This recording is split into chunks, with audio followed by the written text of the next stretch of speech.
a fantastic result here this morning at the Vancouver Trade and Convention Centre. Una, how do you feel about this right now? This is a success of the people, for the people, by the people. We had mayors and council members that stood up for the people against the Liberal government, and so what we're really having is representation right at a grassroots level, and that's vital in this situation. Absolutely, this is fantastic. It shows that we are able to grasp the democracy that we have known and loved about our country. Absolutely, and that democratic right and freedom, if we don't cherish it, if we don't look after it, it will be taken from us drop by drop. And we've got to think of the people that died in the last two great wars fighting for freedoms. Now what we have here is we have a government that is becoming a dictatorship. They are stripping us of our democratic rights and freedoms right within the home. And so it's time now that each person wakes up, and it doesn't matter if you like smart meters or you hate smart meters. We are united in the fact that we need a government that has a democratic process, and that needs to be acknowledged, and they need to live by that. The other thing, Una, is you think that there should be some kind of education for people as to what a smart meter really is? Because the general public doesn't seem to really understand what smart meters are all about. Well, a smart meter is something that nobody would ever think of calling a meter. It's a multiple channel radio frequency transmitter that is put on the side of a person's house without consent. Now, nowhere in our history have you ever been able to go up to somebody's house and slap on a multiple channel radio frequency transmitter. That's something that is normally covered by consent and Industry Canada at a federal level. So this is something that people don't realize they can say no to. It's not authorized without your consent. So are you saying that these radio frequencies are harmful?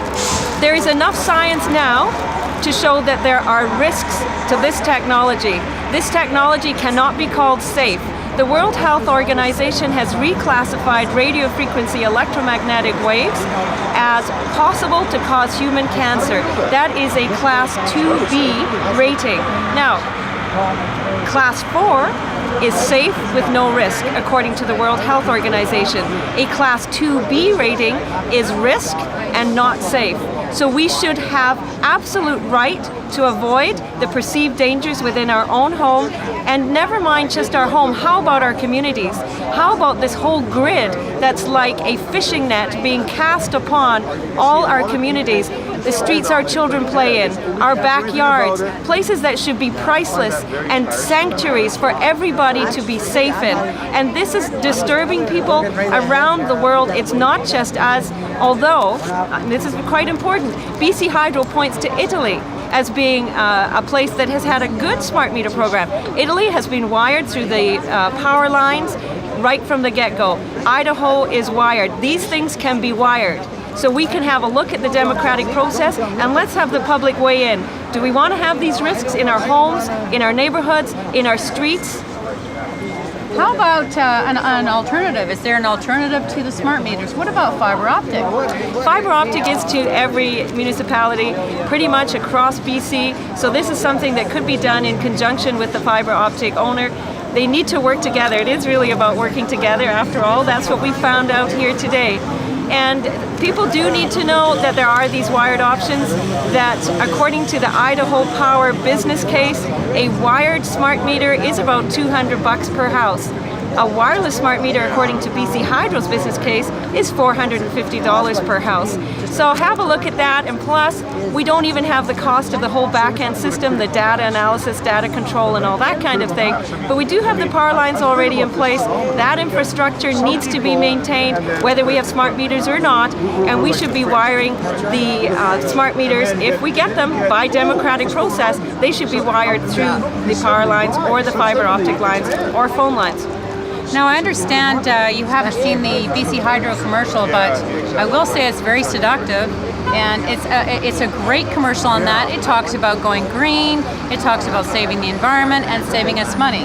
but I do know that these things aren't true with the smart meters. Well, there's a lot of questions around the whole process. One big question is, should BC Hydro have the right to spread its propaganda at our expense?